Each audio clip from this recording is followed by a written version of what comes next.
റെഡിയാണ്. എപ്പോഴും എന്നെ പറ്റിയുള്ള കുറ്റങ്ങൾ മാത്രം മമ്മിയോട് പറഞ്ഞു കൊടുത്തേക്കണം. ഇയാളൊരു പെർഫെക്റ്റ് ലേഡി. ഞാൻ പോവാ. ഇന്നും വയലിന്റെ സ്ട്രിങ് പൊട്ടിച്ചോണ്ട് വന്നോണം. മമ്മിയുടെ കിട്ടും. കുറ്റങ്ങൾ മാത്രം കണ്ടുപിടിക്കല്ലേ. ഒരുപാട് നല്ല കാര്യങ്ങൾ ഞാൻ ഇവിടെ ചെയ്യുന്നുണ്ട്. അതുകൂടി ഒന്ന് ശ്രദ്ധിച്ചേക്കണം.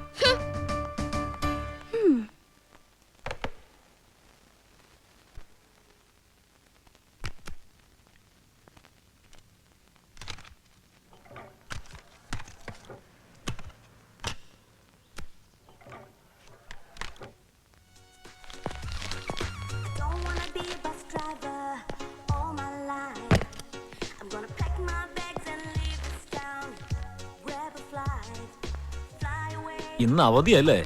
ആ, കനിമോളോടെ? ശാലിനി ആന്റിയുടെ ഫ്ലാറ്റില് വയലിൻ ക്ലാസ്സിന് പോയി. പപ്പ ഒരു ദിവസം നേരത്തെ അങ്ങ് പോന്നു. ഒരു സർപ്രൈസ് ആയിക്കോട്ടെ എന്ന് കരുതി മമ്മിയെ പോലും വിളിച്ചു പറഞ്ഞില്ല. മോളെന്താ ഡള്ളായിരിക്കുന്നത്? പപ്പ അന്ന് കൊണ്ടുവന്ന ഡ്രസ്സ് മോക്ക് ഇഷ്ടായില്ലല്ലേ? പോട്ടെ, ഇതെന്തായാലും മോക്ക് ഇഷ്ടാവും. ദാ നോക്ക്.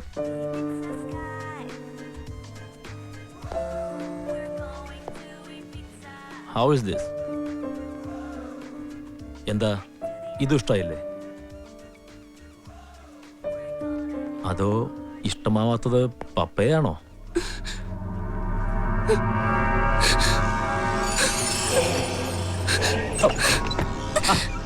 എന്താ മോളെ ഇത്?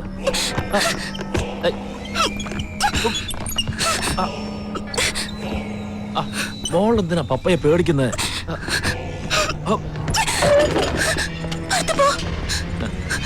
ദേഷ്യപ്പെടില്ലേ മോളെ? പപ്പയുടെ നല്ല കുട്ടിയല്ലേ, ബഹളം വെക്കില്ലേ?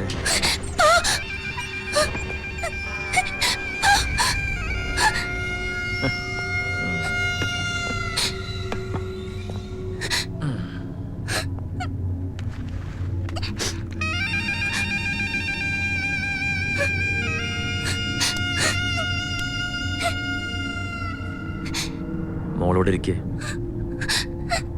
പപ്പ ഒന്നും ചെയ്യില്ല. വന്നിരിക്കാൻ. Come sit.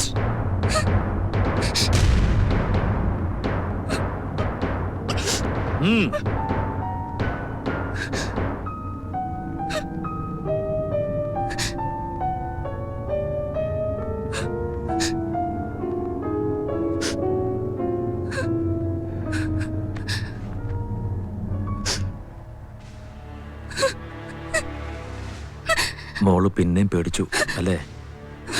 പപ്പയ്ക്ക് മോൾ അത്രയ്ക്ക് ഇഷ്ടമായതുകൊണ്ടല്ലേ?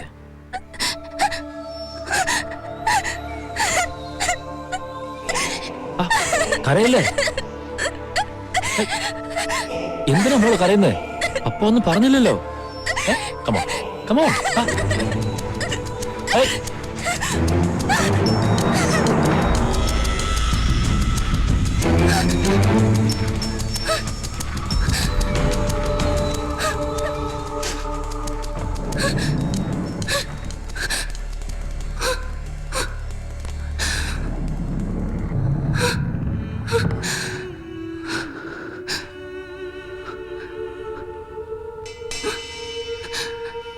എനിക്കൊരു പ്രശ്നമുണ്ടെന്ന് പറഞ്ഞിരുന്നില്ലേ? അതെന്താണ്? കുറച്ചു നാളായിട്ട് അയാൾ ഇങ്ങനെയാ. വൃത്തികെട്ട മനുഷ്യൻ. അയാൾ എന്റെ പപ്പയല്ല. എന്റെ ഡാഡി മരിച്ചുപോയി 7 കൊല്ലം മുമ്പ് ഒരു ആക്സിഡന്റില്. ഗോവയില് ടൂറിന് പോയതാ. ഡാഡിയും മമ്മിയും ഞാനും കനിയും കൂടെ അയാളും അയാളുടെ വൈഫും കുട്ടിയും ഉണ്ടായിരുന്നു. അയാളുടെ ഡാഡിയുടെ കസിനാ. തിരിച്ചു വരുമ്പോഴായിരുന്നു ആക്സിഡന്റ്. ഡാഡിയും അയാളുടെ വൈഫും കുട്ടിയും മരിച്ചു. മമ്മിക്കും അയാൾക്കും കുറെ പരുക്കുണ്ടായിരുന്നു. എനിക്കും കനിക്കും ചെറിയ പോറല് മാത്രം. ആ ഷോക്കിൽ നിന്ന് ലോൺലിനെസ്സിൽ നിന്നും രക്ഷപ്പെടാനാ മമ്മി ഷോപ്പ് തുടങ്ങിയത്. അയാളും മെന്റലി തകർന്ന് ഡ്രങ്കഡായി. അപ്പോ റിലേറ്റീവ്സ് എല്ലാരും മമ്മിയെ നിർബന്ധിച്ചു. ഡാഡിയുടെ കസിൻ അല്ലേ, ഫ്രണ്ട് അല്ലേ, അയാളെ മാരി ചെയ്യാൻ.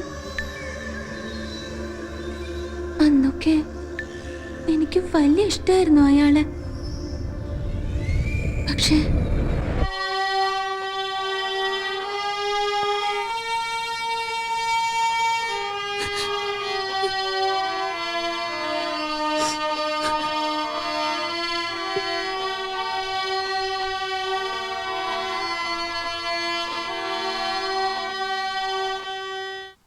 വാ, നിധിയെ ഇപ്പൊ ഇങ്ങോട്ടൊന്നും കാണാറില്ലല്ലോ.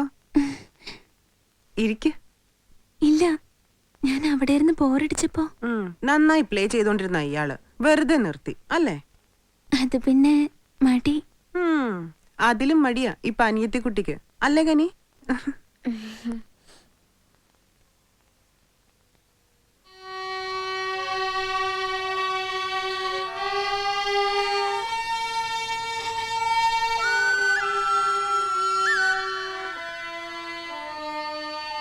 ആദ്യമൊക്കെ വലിയ സ്നേഹമായിരുന്നു അയാൾക്ക്. എനിക്കും എന്റെ ഡാഡിയെ തിരിച്ചു കിട്ടിയ പോലെ ആയിരുന്നു. പിന്നെ എന്നാണ് അയാൾക്ക് ഈ മാറ്റം തുടങ്ങിയതെന്ന് കൃത്യമായി ഓർമ്മയില്ല. 9th കഴിഞ്ഞപ്പോഴാ എനിക്ക് മനസ്സിലായത് അയാൾ എന്നെ കാണുന്നതും നോക്കുന്നതും തൊടുന്നതും ഒന്നും പപ്പയായിട്ടല്ലെന്ന്. ആദ്യം മമ്മിയോട് എല്ലാം തുറന്ന് പറയണമെന്ന് കരുതിയത്. പക്ഷെ എന്തുകൊണ്ടോ എനിക്ക് പറ്റിയില്ല. പലവട്ടം ശ്രമിച്ചത് പറ്റുന്നില്ല പറയാൻ. മമ്മിക്ക് അയാള് അത്രയ്ക്ക് വിശ്വാസം. എന്റെ ഡാഡിയെ പോലെ തന്നെ അയാള് ഒത്തിരി നല്ലതാന്ന മമ്മി എല്ലാരോടും പറയാ.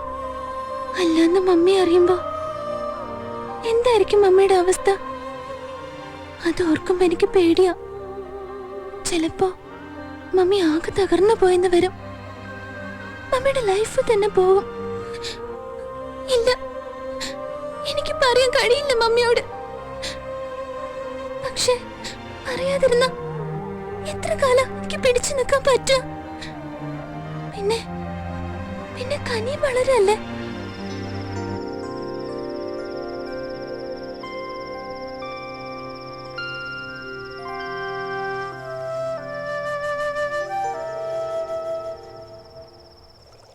ഒന്ന് വേഗം മമ്മി, എനിക്ക് വിശക്കണു.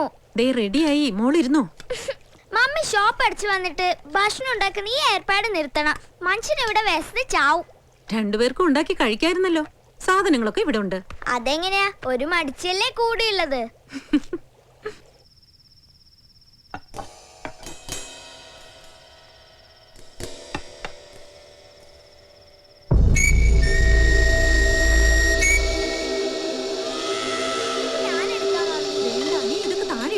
ഇല്ല,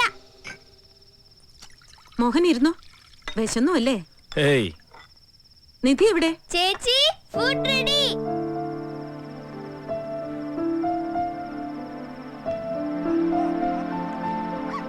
ആ ഒരു ഹാപ്പി ന്യൂസ് ഉണ്ട്. താനൊന്ന് ഫ്രീ ആയിട്ട് പറയാന്ന് കരുതി. എനിക്ക് ഇവിടുത്തെ റീജിയണൽ ഓഫീസിലേക്ക് ട്രാൻസ്ഫർ ആകും ഉടനെ. ആണോ? Thank God. ഇനി ആഴ്ചയിൽ 10-300 കിലോമീറ്റർ ട്രാവൽ ഒഴിവായി കിട്ടുമല്ലോ. എന്നും വീട്ടിലുണ്ടാവും ചെയ്യും.